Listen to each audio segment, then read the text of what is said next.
Hi friends, welcome to our channel. Bhanumathi మా ఇంటి Mahalakshmi serial next ఎపిసోడ్లో ఏం జరగబోతోందో ఈ వీడియోలో చూసి తెలుసుకుందాం. పెళ్లి గురించి మాట్లాడడానికి ప్రమీల కోటీలని పిలిపించిన బలరాం అసలేం జరిగింది అని తెలుసుకోవడానికి ఈ వీడియోని స్కిప్ చేయకుండా ఎండ్ వరకు చూసేయండి. ప్రమీల కోటీలు ఇద్దరు వస్తూ ఉంటే శక్తి చిత్రలు ఇద్దరు చూసి శక్తి అప్పుడు చిత్రతో వియ్యంకుల వారు వస్తున్నారు చిత్ర అని అంటుంది. వాళ్ళు ఆ మాట అనడం విని ప్రమీల కోటీలు ఇద్దరు వెళ్ళే వాళ్ళు కూడా ఆగిపోతారు.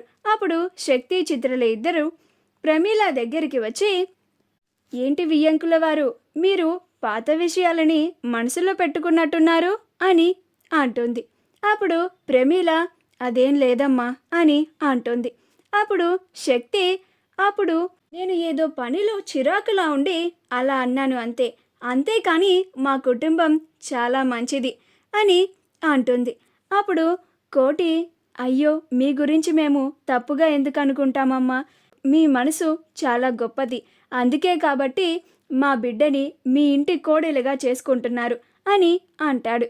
అప్పుడు ప్రమీల కూడా, అవునమ్మా, ఏనాడు కూడా మిమ్మల్ని మేము తప్పుగా అనుకోలేదు అని అంటుంది.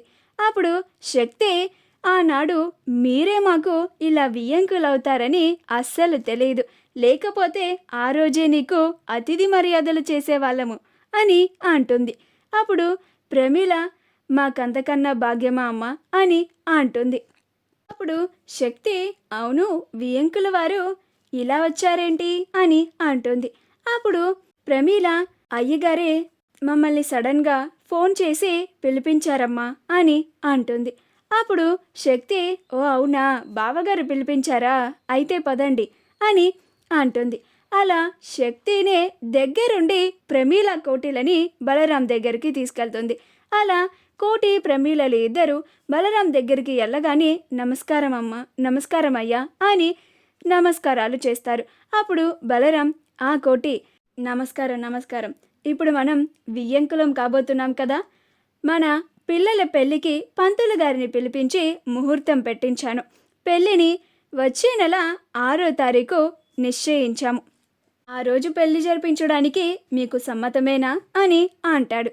అప్పుడు కోటి, అయ్యో ఎంత మాట అయ్యా, మీ కొడుకుని మా ఇంటి అల్లుడు చేసుకోవడం అంటే అది మా ఎన్నో జన్మల పుణ్యం, మా అదృష్టం అని అంటాడు. మాకెలాంటి అభ్యంతరం లేదయ్యా, మీరు నిశ్చయించిన ముహూర్తానికే పెళ్ళిని జరిపిద్దాము అని అంటాడు. అప్పుడు బలరాం, పెళ్ళిని రాముల వారి గుళ్ళోనే చేద్దామని అనుకుంటున్నాము, అప్పుడు మీకు కూడా ఇబ్బంది ఉండదు కదా అని అంటాడు. అప్పుడు కోటి, అలాగేనయ్యా అని అంటాడు. అప్పుడు ప్రమీల కూడా, నిజంగా ఆ సీతారాముల వారి ఆశీస్సుల వల్లే మా బాను మీ ఇంటి కోడలు కాబోతోంది, మాకు చాలా సంతోషంగా ఉందయ్యా అని అంటుంది. అప్పుడు శారద కూడా, వియ్యపురాల, నువ్వు నీ కూతురు గురించి ఎలాంటి బెంగ పెట్టుకోకు, నీ కూతురిని ఇప్పటి నుంచి మా కోడలిగా కాకుండా మా కూతురిలాగా చూసుకుంటాము అని అంటుంది. అప్పుడు ప్రమీల, అలాగేనమ్మా, మా కూతురు చాలా అదృష్టవంతురాలు, మీలాంటి అత్తయ్య దొరికినందుకు మా బాను ఎప్పుడో ఏదో పుణ్యం చేసుకొని ఉంటుంది, అందుకే మా బాను ఇంత మంచి గొప్ప కుటుంబంలోకి అడుగు పెట్టబోతోంది అని అంటుంది. మా వీడియో కనుక మీకు నచ్చినట్లయితే లైక్ చేయండి, షేర్ చేయండి, మా ఛానల్ని సబ్స్క్రైబ్ చేసుకోండి, పక్కనే ఉన్న బెల్ ఐకాన్ని క్లిక్ చేయడం మాత్రం మర్చిపోకండి.